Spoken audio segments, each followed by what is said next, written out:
Hey guys, this is Justin at the Survival Review, and with Mission Impossible Fallout coming out soon, I'm going to go back to the start of this franchise and take a look at the first 4 movies in the series. I'm not going to be doing a review on Rogue Nation, because Sam and I already did a review for that when it came out, and my opinion really hasn't changed on it, so I don't really think I have anything else to add to it. So I'm just going to do the first 4 films in the series, starting with the first one from 1996, Mission Impossible. Now before I talk about the movie, I want to go back even farther to what started this whole franchise, the original TV show, which ran from 1966 to 1973. And it's a great show. It's definitely worth checking out. Very different from the movies. I mean, there's similar elements in the movies, but for the most part, it's a very different type of show. It's about this team of operatives who go on these very secret missions to infiltrate these either like dictators or just like bad guys, really, to capture them and get them to surrender, but doing it in a very secretive manner using like deception and all that kind of stuff.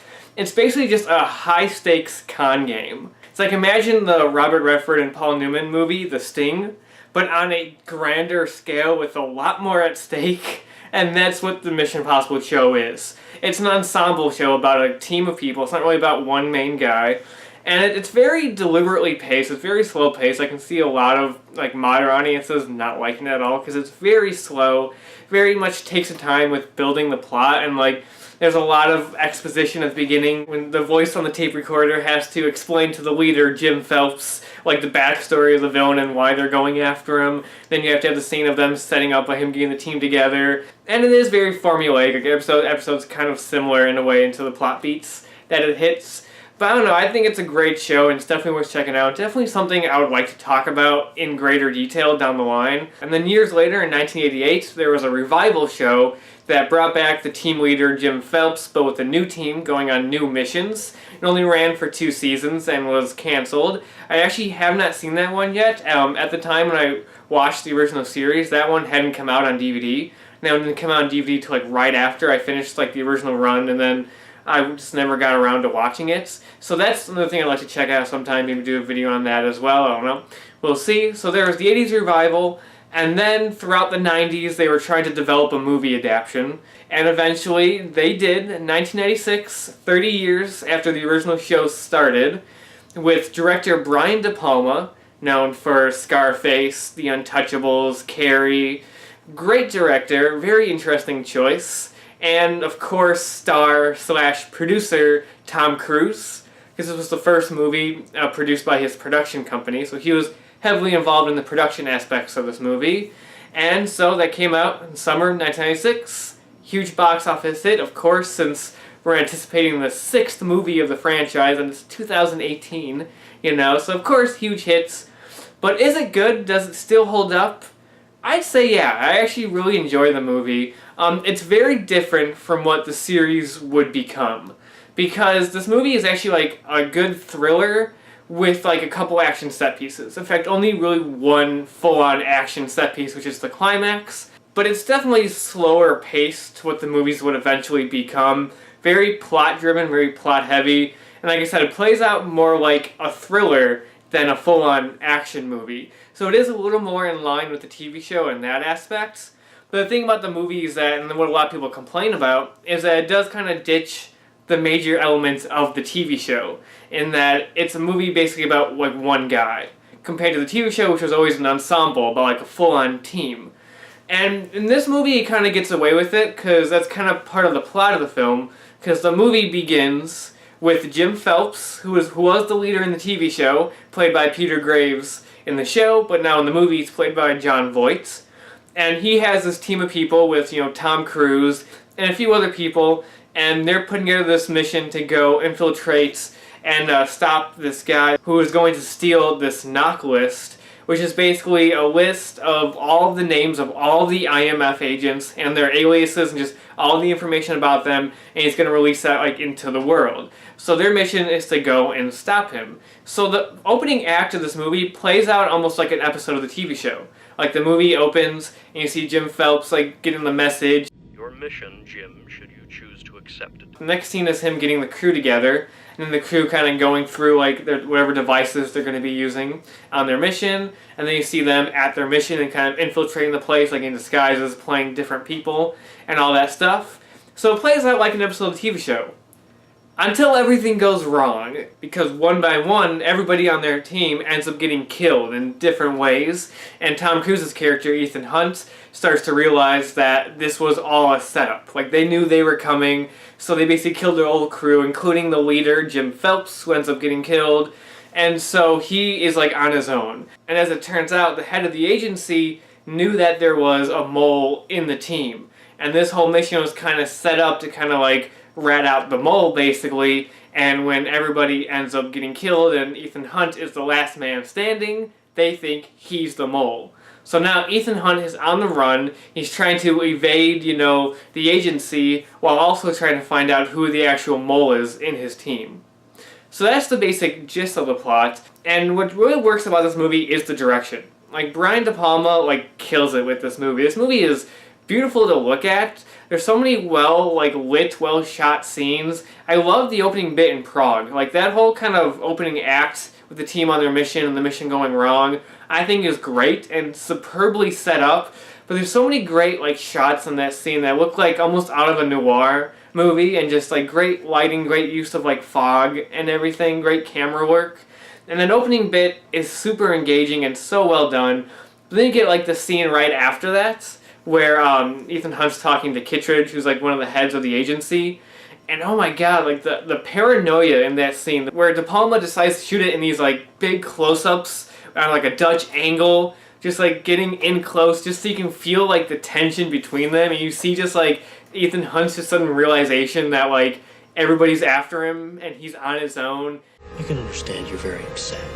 Kittredge, you've never seen me very upset. Such a well done scene. Then the payoff to that, when he throws the exploding gum on the giant fish tank and then it blows up.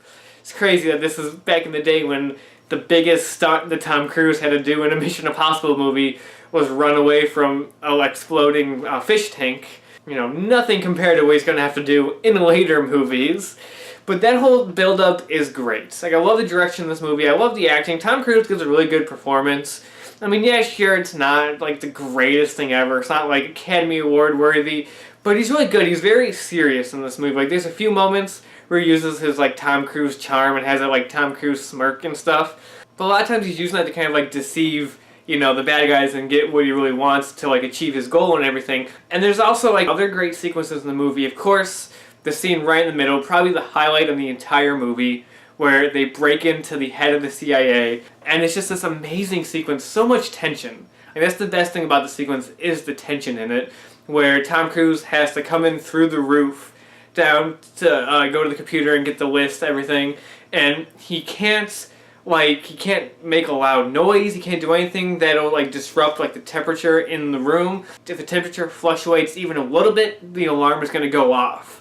And my god, the tension, the way the scene's shot, it's so good. There's so many good little details in that scene. The moment when he's an inch away from the ground and the sweat pours off his head onto his glasses and is about to fall and he catches it. That's such a great moment. Or even when he's being pulled back up and you just see it just keeps cutting to the close-up of the rope scraping against part of the ceiling, and you're dude, if that gets too loud, that's gonna set off everything, and it's great tension in that scene. It's a highlight of the movie and probably one of the best sequences in the entire series for such a very simple sequence.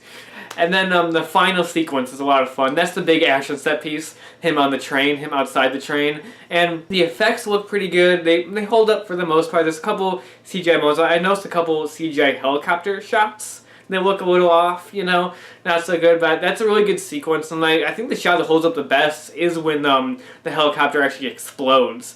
And the explosion of the helicopter propels, Tom Cruise onto the train.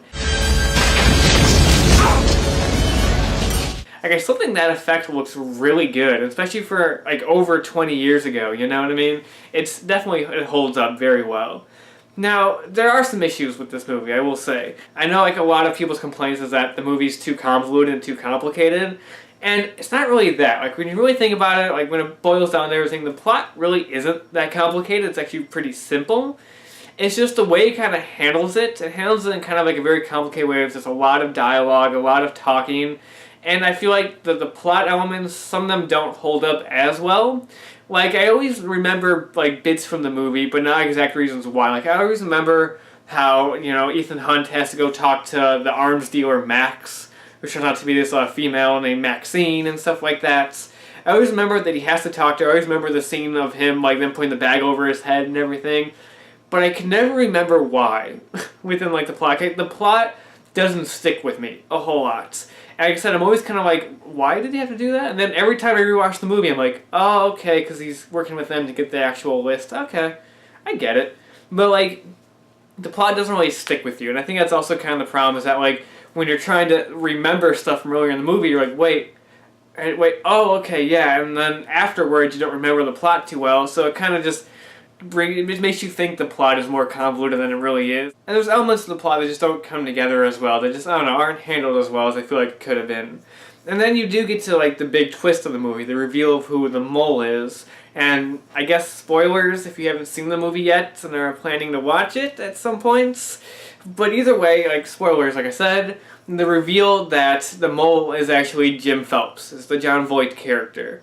Now, as a twist on its own, that's a good twist, actually. I think it's pretty well set up. You don't really see it coming, you know. It's well handled, and I like it.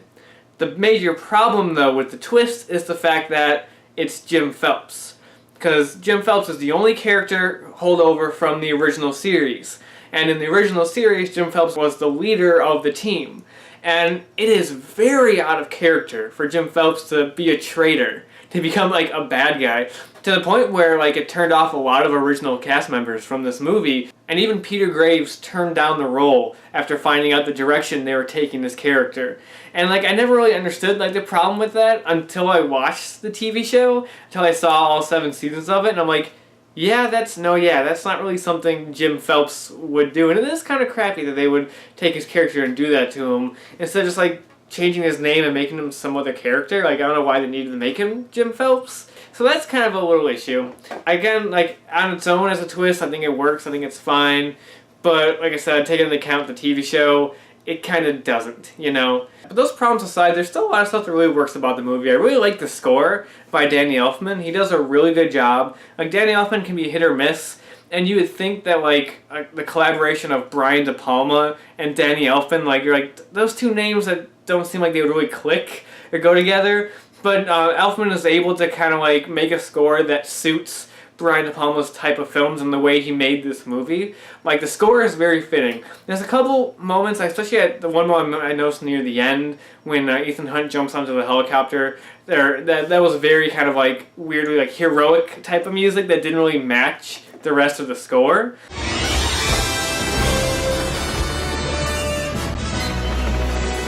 But aside from that moment, I thought the score was really good. You have a really good supporting cast in the movie, too, with Ving Rhames, of course, as Luther, the, like, one other recurring character throughout all these movies aside from Tom Cruise. He's really entertaining. And it's really smart having Emilio Estevez as one of the team members in the opening of the movie that ends up dying, because it is really a surprise. It's something you really don't see coming because it's such a big name actor, you know. I remember seeing this movie for the first time when I was a kid, and I knew Emilio Estevez from the Mighty Ducks movies, so he was a well-known, you know, actor to me. And I remember seeing him in the movie, like, oh, that's cool, he's in this. And then when he died, like, 20 minutes in, I was like, what? I mean, like, no, we still have a whole movie left. And it worked on me. It was effective. So yeah, it's a very solid, very entertaining movie. Now, like I said, if you're going into it, I think you should know what to expect, because you might be thinking about, like, the later Mission Impossible movies that have these, you know, insane stunts, insane, like, crazy stuff in it. And this is not that. It's very scaled back. But, you know, it works. It's a really entertaining movie that sets the stage for what's to come. And what's to come is insane in both good and bad ways, which we'll get to in the later videos. So yeah, that's the first Mission Impossible, and that's about it for now. Until next time, I'll talk to you guys later.